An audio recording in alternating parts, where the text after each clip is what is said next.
नहीं, योगी राज में जिसने भी बेटियों के साथ बदसलूकी की, बदतमीजी की, उसने अपनी शामत बुलाई। और लगातार हम देख रहे हैं कि अयोध्या में किस तरह से एक्शन लिया गया, बेकरी जमींदोज की गई है, रिपोर्ट आपने देख भी ली। लेकिन उसके बाद अगर बात करें मुजफ्फरनगर की, वहां पर भी एक्शन देखने को मिला।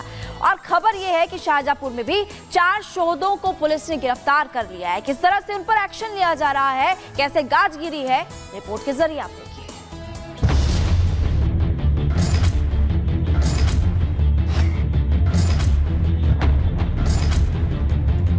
अच्छी पढ़ाई के लिए, अच्छे भविष्य के लिए आज लड़कियां ट्यूशन और कोचिंग का सहारा लेती हैं। लेकिन अब लड़कियों का कोचिंग जाना भी दुश्वार हो गया है। मामला शाहजहांपुर का है, जहां कोचिंग जाने वाली एक छात्रा के साथ 4 शोहदे कई दिनों से छेड़खानी कर रहे थे। लेकिन हद तो तब हो गई जब बाइक सवार मंचलों ने कोचिंग जा रही छात्रा को रास्ते में रोककर बदतमीजी की। छात्रा के पिता ने इसकी शिकायत पुलिस में की। हमारी लड़की कोचिंग जा रही थी, वापस छुट्टी से आ रही थी। 6:30 बजे का ट्रेन था और रास्ते में जैसे आनंद जा रहे थे, उसके हमने रास्ते में अपनी गाड़ी लगा दी। हमने पकड़ा, हमने चौकी दे दिया जाके। पुलिस ने एक्शन लेते हुए सभी आरोपियों को गिरफ्तार कर लिया है। इस क्रम में तत्काल ही BNS तथा पॉक्सो एक्ट के तहत मुकदमा दर्ज करते हुए जो व्यक्ति हैं उनको गिरफ्तार किया गया है। गिरफ्तार 4 शोधों में से एक नाबालिग है, जिसके विरुद्ध JJ एक्ट के तहत कार्रवाई की जा रही है तथा इस क्रम में जो भी आगे के एविडेंस होंगे उसमें कड़ी कार्रवाई सुनिश्चित की जाएगी।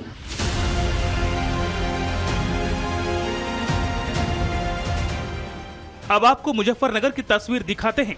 ये वही आरोपी हैं जिन्होंने कोचिंग जा रही एक छात्रा के साथ छेड़खानी की थी। अब इन्हें कई दिनों तक कंधों की जरूरत पड़ेगी। इनका कारनामा ही ऐसा था कि अब इन्हें अपने पैरों पर खड़े होने के लिए कई दिनों का इंतजार करना पड़ेगा। इनकी करतूत क्या है, ये आपको CCTV की इस फुटेज से साफ दिख जाएगा। एक बाइक पर सवार होकर 3 युवक एक कोचिंग सेंटर के बाहर पहुंचे थे। जैसे ही 2 लड़कियां स्कूटी से आती हैं, ये सभी उनके पीछे आते हैं। ऐसा लग रहा था जैसे ये काफी देर से लड़कियों का पीछा कर रहे थे।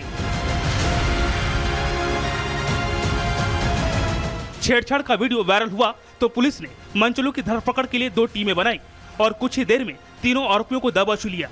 थाने में इनका स्वागत हुआ, जिसे ये अब शायद ही भूल पाएंगे। जो आरोपी बाइक पर सवार होकर छेड़छाड़ कर रहे थे, वो कुछ ही देर बाद अपने पैरों पर चलने लायक ही नहीं बचे थे। वहीं अयोध्या में हुए गैंगरेप कांड में प्रशासन भी एक्शन मोड में दिखाई पड़ रहा है। आरोपी मोहित खान की बेकरी पर खाद्य विभाग ने छापामार कार्रवाई की। वहीं दूसरी तरफ मोहित खान के घर पर बुलडोजर एक्शन हुआ। उस पर तालाब और कब्रिस्तान की जमीन कब्जाने का आरोप है, जिसके बाद उसके अवैध कब्जे को हटाते हुए उसके घर को जमींदोज कर दिया गया।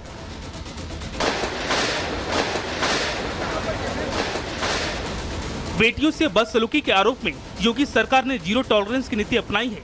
यूपी में मंचलों के लिए योगी का संदेश साफ है, अगर बेटियों को छेड़ा तो जेल जाने के लिए तैयार रहो। Bureau report, Republic Bharat. Uttar Pradesh के इटावा में आगरा लखनऊ एक्सप्रेस पर भीषण हादसा। दिल्ली जा रही डबल डेकर बस कार से टकराने के बाद नीचे गिर गई। हादसे में 6 यात्रियों की मौत हो गई, 25 लोग घायल। उत्तर प्रदेश के एटा में दिखा रफ्तार का कहर। ट्रक ने रोडवेज बस को पीछे से मारी टक्कर। बस के गड्ढे में गिरने से 11 लोग हुए जख्मी, 2 की हालत गंभीर। दिल्ली के कराला में गोदाम में लगी भयंकर आग। दमकल की कई गाड़ियां मौके पर मौजूद। आग लगने से इलाके में हड़कंप मचा। तमिलनाडु के मदुरै में खेतों में लगी भीषण आग। वेल्लाकल में खेत में सफेद धुएं का गुबार उठता हुआ नजर आया। कई घंटों की मशक्कत के बाद आग बुझाने की कोशिश करती रही दमकल की टीम। उत्तर प्रदेश के सीतापुर में पेड़ लगाने को लेकर विवाद हो गया। दबंगों ने युवक को जमकर पीट दिया। युवक की हालत गंभीर बताई जा रही है। और रायबरेली में बेखौफ चोरों ने गाड़ियों के 2 बड़े शोरूम्स को बनाया अपना निशाना। शोरूम से लाखों रुपए की नकदी पर किया हाथ साफ। पूरी वारदात वहां लगे CCTV कैमरे में रिकॉर्ड। और झांसी में एक युवक की दबंगई का वीडियो जमकर हो रहा है वायरल। एक हाथ में तमंचा तो दूसरे हाथ से पत्थरबाजी का वीडियो हो रहा वायरल। पीड़ित परिवार ने पुलिस में शिकायत दर्ज कराई। मुजफ्फरनगर में छात्राओं से छेड़छाड़ के मामले में पुलिस का बड़ा एक्शन। पुलिस ने तीसरे आरोपी समद को किया अरेस्ट। कोचिंग के सामने छात्राओं से बाइक सवार 3 शोधों ने की थी छेड़छाड़। और शाहजहांपुर में कोचिंग से घर लौट रही छात्रा ने मंचलों ने छेड़छाड़ की और अश्लील हरकतें भी की। पिता ने 4 शोधों के खिलाफ शिकायत दर्ज कराई। पुलिस ने 4 आरोपी को गिरफ्तार किया। मध्य प्रदेश के इंदौर में एक सरकारी स्कूल में शिक्षा शर्मसार हुई। मोबाइल के बहाने महिला टीचर ने बच्चियों के कपड़े उतरवाए। पेरेंट्स को पता चला तो मचा हड़कंप। उत्तर प्रदेश के बरेली में हिंदू युवती को अगवा की शिकायत पर लापरवाही बरतने पर बवाल हो गया। गुस्साए लोगों ने आरोपी सद्दाम के घर पर तोड़फोड़ की और पुलिस वाहनों को भी नुकसान पहुंचाया।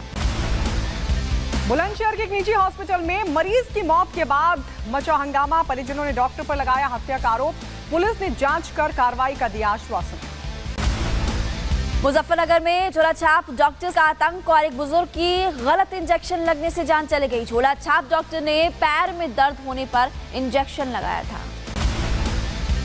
झांसी की बेतवा नदी में पुल से युवक ने लगाई छलांग। मौके पर पहुंची पुलिस ने गोताखोरों की मदद से युवक को नदी से निकाला बाहर। घर से नाराज होकर सुसाइड करने पहुंचा था ये युवक।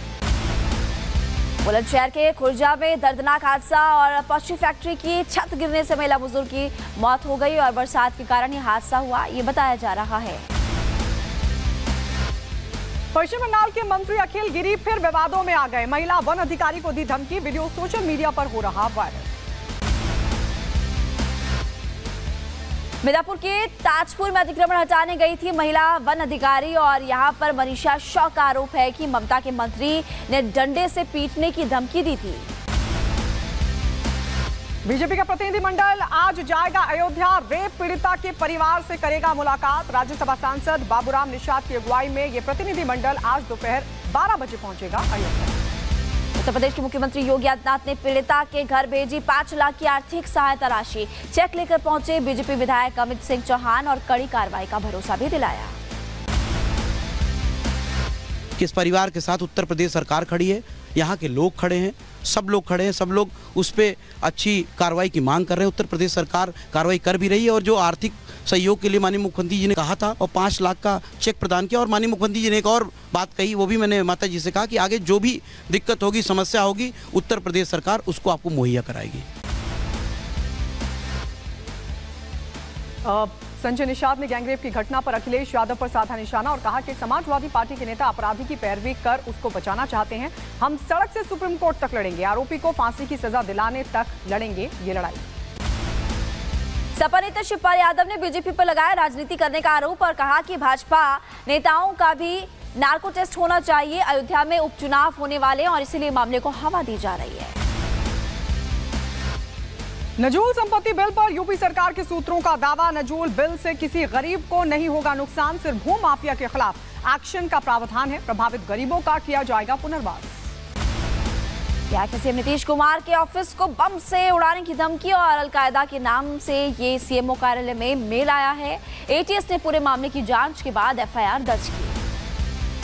गृहमंत्री अमित शाह चंडीगढ़ को देंगे बड़ी सौगात। 24 घंटे वाटर सप्लाई प्रोजेक्ट का करेंगे लॉन्चिंग। वहीं 3 नए आपराधिक कानूनों के लिए ई साक्ष्य, ई समन, न्याय सेतु और न्याय श्रुति के अनुप्रयोगों का करेंगे लोकार्पण भी।